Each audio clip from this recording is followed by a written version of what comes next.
महर्षि वाल्मीकि प्रकृत रे किए? कौन महर्षि वाल्मीकि ब्राह्मण थिले ना दलित थिले? वाल्मीकिंको वंशधर मानक हातरू कलम छड़े आज सेमानक हातरे झाड़ू धरैला किए? सफेई कर्मचारी माने महर्षि वाल्मीकिंको वंशधर हेले केमिति? एसबु प्रश्नर उत्तर जानिबा आजिर भिडियो रे।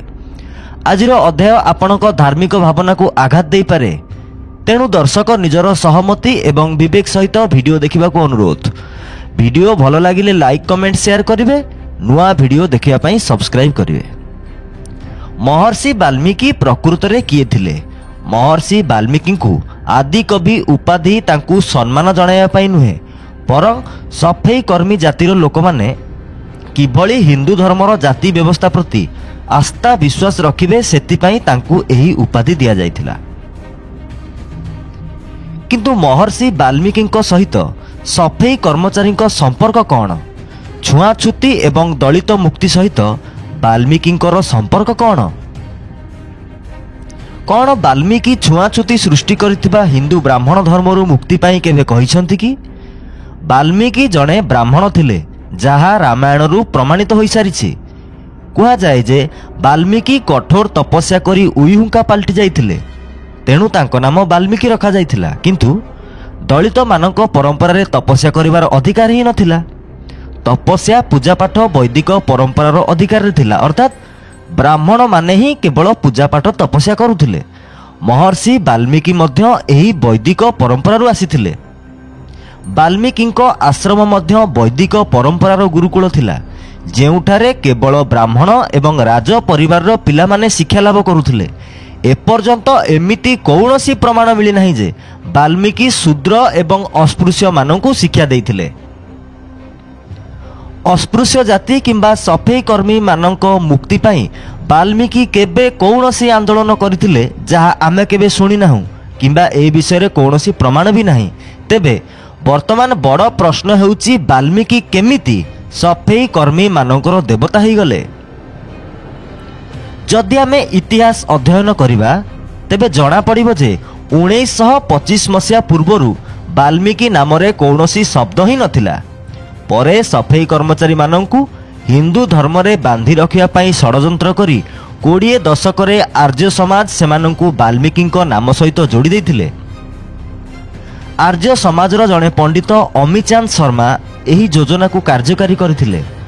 एहा सेही समयर कथा जेउ समय समग्र देश में दलित मुक्ति पाई बड़ धरणर संग्राम चलीथिला। से समय महाराष्ट्र रे बाबा साहेब आंबेडकर हिंदू व्यवस्था विरुद्ध रे सत्याग्रह करुथिले।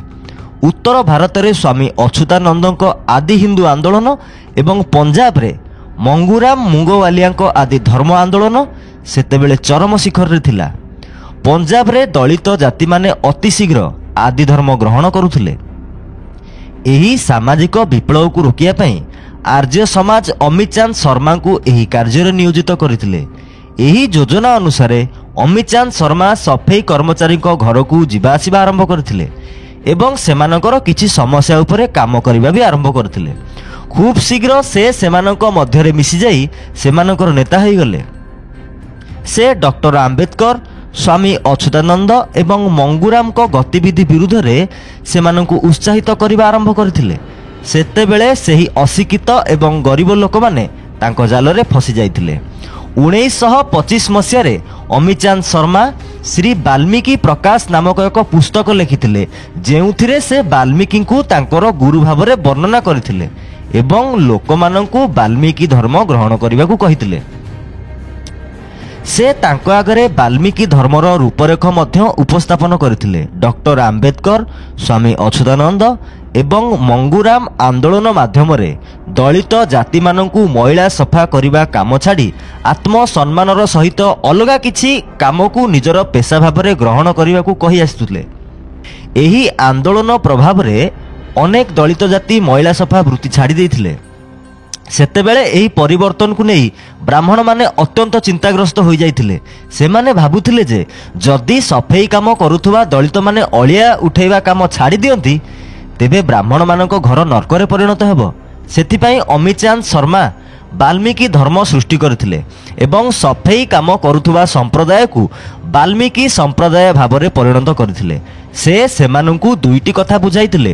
ପ୍ରଥମଟି ହେଉଛି ଯେ ସେମାନେ ସର୍ବଦା ହିନ୍ଦୁ ଧର୍ମ ପାଳନ କରିବା ଉଚିତ ଏବଂ ଦ୍ୱିତୀୟଟି ହେଉଛି ଯଦି ସେମାନେ ହିନ୍ଦୁମାନଙ୍କର ସେବା କରିବା ବନ୍ଦ କରିଦିଅନ୍ତି ତେବେ ସେମାନେ ଧନ ପାଇବେ ନାହିଁ କିମ୍ବା ଜ୍ଞାନ ମଧ୍ୟ ପାଇବେ ନାହିଁ।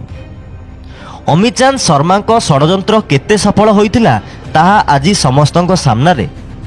ଆଦିକବି ବାଲ୍ମୀକିଙ୍କ ନାମରେ ସଫେଇ କର୍ମଚାରୀ ସମ୍ପ୍ରଦାୟ ବାଲ୍ମୀକି ସମ୍ପ୍ରଦାୟ ଭାବରେ ସମ୍ପୂର୍ଣ୍ଣ ଭାବରେ ପ୍ରତିଷ୍ଠିତ ହୋଇସାରିଛି। ବାଲ୍ମୀକି ଧର୍ମର ସଂଗଠନ ଗୁଡ଼ିକ ପଞ୍ଜାବରୁ ବାହାରି ସମଗ୍ର ଉତ୍ତର ଭାରତରେ ନିଜକୁ ପ୍ରତିଷ୍ଠିତ କରିଛନ୍ତି। ବାଲ୍ମୀକି ଧର୍ମର ଅନୁଗାମୀମାନେ ବାଲ୍ମୀକିଙ୍କର ଫୁଲମାଳ ଏବଂ ତାବିଜ ପିନ୍ଧନ୍ତି। ସେମାନଙ୍କର ନିଜର ଧାର୍ମିକ ଗୁରୁ ମଧ୍ୟ ଅଛନ୍ତି ଯେଉଁମାନେ ନିୟମିତ ପ୍ରବଚନ ଦିଅନ୍ତି ଏବଂ କର୍ମକାଣ୍ଡ କରାନ୍ତି। ସେମାନେ ବାଲ୍ମୀକି ଜୟନ୍ତୀକୁ ପ୍ରକଟ ଦିବସ ଭାବରେ ପାଳନ କରନ୍ତି। ଏହା ଆଶ୍ୱିନ ମାସର ପୂର୍ଣ୍ଣିମା ଦିନ ପାଳନ କରାଯାଏ। ସେମାନେ ବିଶ୍ୱାସ କରନ୍ତି ଯେ ବାଲ୍ମୀକି ଭଗବାନ ଥିଲେ। ସେ କେବେ ଜନ୍ମ ହୋଇନଥିଲେ, ସେ ପଦ୍ମଫୁଲରୁ ପ୍ରକଟ ହୋଇଥିଲେ। ସେ ବ୍ରହ୍ମାଣ୍ଡର ସୃଷ୍ଟିକର୍ତ୍ତା ମଧ୍ୟ ଥିଲେ ଏବଂ ସେ ରାମଙ୍କ ଜନ୍ମର 4000 ବର୍ଷ ପୂର୍ବରୁ ତାଙ୍କ କଳ୍ପନାରୁ ରାମାୟଣ ଲେଖିଥିଲେ। ତଥାପି ସେମାନେ ବ୍ରାହ୍ମଣମାନଙ୍କ ଦ୍ୱାରା କରାଯାଇଥିବା ଅଶୁଦ୍ଧ ଜାତି ଛୁଆଁଛୁତି ଭେଦଭାବର ଦୁର୍ଦ୍ଦଶା ବିଷୟରେ କେବେ କଳ୍ପନା ମଧ୍ୟ କରିପାରୁନଥିଲେ। ଆଜି ବି ଯେତେବେଳେ ଆମେ ବାଲ୍ମୀକି ସମ୍ପ୍ରଦାୟର ଲୋକଙ୍କ ପାଖକୁ ଯାଆନ୍ତି ସଫେଇ କର୍ମୀ ବାଲ୍ମୀକିଙ୍କ ବିରୁଦ୍ଧରେ କୌଣସି କଥା ଶୁଣିବାକୁ ମଧ୍ୟ ପସନ୍ଦ କରନ୍ତି ନାହିଁ। ବାବା ସାହେବ ଆମ୍ବେଦକର ବିଲକୁଲ ଠିକ୍ କଥା କହିଛନ୍ତି ଯେ କେବଳ ଧର୍ମ ପାଇଁ ଆମେ ଏ ପର୍ଯ୍ୟନ୍ତ ଗୁଲାମ ହୋଇ ରହିଛୁ ଏବଂ ଯେପର୍ଯ୍ୟନ୍ତ ଏହି କାଳ୍ପନିକ ଧର୍ମରେ ବିଶ୍ୱାସ ରଖିବ ତେଣିକି ମୂଳ ନିବାସୀ ଯେଉଁ ସମ୍ପ୍ରଦାୟର ହୁଅନ୍ତୁ ନା କାହିଁକି ସେମାନଙ୍କର ଉଦ୍ଧାର କଦାପି ସମ୍ଭବ ନୁହେଁ। ବ୍ରାହ୍ମଣବାଦର ପ୍ରକୃତ ଅର୍ଥ କ'ଣ? କାଳ୍ପନିକ କାହାଣୀ ଆଧାରରେ ନିଜକୁ ସର୍ବୋଚ୍ଚ ପ୍ରମାଣିତ କରିବା ହେଉଛି ପ୍ରକୃତ ବ୍ରାହ୍ମଣବାଦ। ନିଜକୁ ଅନ୍ୟ ଆଗରେ ଉଚ୍ଚ ବୋଲି ଦେଖାଇ ନିଜ ଅହଙ୍କାରକୁ ସନ୍ତୁଷ୍ଟ କରିବା ହିଁ ବ୍ରାହ୍ମଣବାଦ। ଆଜି ପ୍ରତ୍ୟେକ ମୂଳ ନିବାସୀ ଏମିତି ହିଁ କରୁଛନ୍ତି। ଇଏ କହୁଛି ଆମ ଜାତି ବଡ଼, ସିଏ କହୁଛି ଆମ ଜାତି ବଡ଼, ଆଉ କିଏ କହୁଛି ତମକୁ କିଛି ଜଣା ନାହିଁ ମ, ଆମ ଜାତି ସବୁଠୁ ବଡ଼। ଏମିତି ଭାବରେ ଆଜିକାଲି ଜାତି ମଧ୍ୟରେ ଏକ ପ୍ରତିଯୋଗିତା ଚାଲିଛି। ପରିଶେଷରେ ଏହା କୁହାଯାଇପାରେ ଯେ ଆଜିର ମୂଳ ନିବାସୀ ଗୁଲାମ ହେଇ ରହିଥିବାର କାରଣ ପାଇଁ ସେ ନିଜେ ହିଁ ଦାୟୀ। ଧର୍ମ ହେଉଛି ଏମିତି ଏକ ବ୍ୟବସ୍ଥା ଯେଉଁଥିରେ ବ୍ରାହ୍ମଣବାଦୀ ଲୋକମାନେ ମୂଳ ନିବାସୀମାନଙ୍କୁ ମାନସିକ ଗୁଲାମ କରି ରଖିଛନ୍ତି। ଯେପର୍ଯ୍ୟନ୍ତ ମୂଳ ନିବାସୀ କାଳ୍ପନିକ ଧର୍ମର ମାୟାଜାଲରୁ ନ ବାହାରିବେ ସେ ପର୍ଯ୍ୟନ୍ତ ମୂଳ ନିବାସୀ ସମାଜ ଏକଜୁଟ ହୋଇପାରିବ ନାହିଁ କିମ୍ବା ବ୍ରାହ୍ମଣବାଦରୁ ମୁକ୍ତ ହୋଇପାରିବ ନାହିଁ। ବୋଧହୁଏ ଆମର କିଛି ମୂଳ ନିବାସୀ ଭାଇ ଭଉଣୀ ଏହି କଥାକୁ ନେଇ ଆମକୁ ଭୁଲ ବୁଝିବା ଆରମ୍ଭ କରିପାରନ୍ତି, କିନ୍ତୁ ଏହା ହେଉଛି ସତ୍ୟ ଏବଂ ଆମକୁ ଏହି ସତ୍ୟକୁ ଆଜି ନହେଲେ କାଲି ଗ୍ରହଣ କରିବାକୁ ପଡ଼ିବ। ବାଲ୍ମୀକି ତାଙ୍କ ସମୟରେ ଅଥବା ବ୍ରାହ୍ମଣମାନଙ୍କ ଦ୍ୱାରା ଲିଖିତ ରାମାୟଣ ଭଳି ପୁସ୍ତକରେ କେଉଁଠାରେ ବି ଲେଖା ନାହିଁ ଯେ ମୂଳ ନିବାସୀମାନଙ୍କୁ ଭଲ ପାଅ, ମୂଳ ନିବାସୀମାନଙ୍କୁ ସେମାନଙ୍କର ଅଧିକାର ଦିଅ କିମ୍ବା ମୂଳ ନିବାସୀମାନଙ୍କୁ ସମ୍ମାନ ଦିଅ। ଏହି କଥା କେବଳ ବାବା ସାହେବ ଭୀମରାଓ ଆମ୍ବେଦକର ହିଁ ଲେଖି ଯାଇଛନ୍ତି। ତେଣୁ କୌଣସି କାଳ୍ପନିକ ଭଗବାନ କିମ୍ବା କାଳ୍ପନିକ କାହାଣୀରୁ ଆମକୁ କିଛି ଲାଭ ମିଳିବାର ନାହିଁ। ଏକଥାକୁ ଭଲ ଭାବରେ ବୁଝନ୍ତୁ। ବ୍ରାହ୍ମଣବାଦ ହେଉଛି କାଳ୍ପନିକ ଏବଂ ମନଗଢ଼ା କାହାଣୀ ଆଧାରରେ ନିଜକୁ ସର୍ବୋଚ୍ଚ ବୋଲି ପ୍ରମାଣ କରିବା। ଯେଉଁଦିନ ଆମ ମୂଳ ନିବାସୀ ସମାଜର ଲୋକମାନେ ଏହି କଥାକୁ ବୁଝିପାରିବେ ସେହି ଦିନ ହିଁ ବ୍ରାହ୍ମଣବାଦ ଷଡ଼ଯନ୍ତ୍ରରୁ ମୁକ୍ତି ପାଇବେ। आशा करुचु आजिर अध्यायरू आपण प्रकृत इतिहास विषय अवगत हो सारी निश्चय। वीडियो भल लगिले लाइक करंतु, वीडियो को शेयर करंतु, कमेंट बॉक्स रे निजर मतामत दियंतु। आमको आर्थिक सहयोग करिया पई आम चैनल रो जॉइन बटन ने क्लिक करंतु। नुआ वीडियो देखिया पई चैनल को सब्सक्राइब करंतु, बेल आइकन ने क्लिक करंतु। देखा हबो आउ एको नुआ शिक्षणीय वीडियो रे। नमस्कार।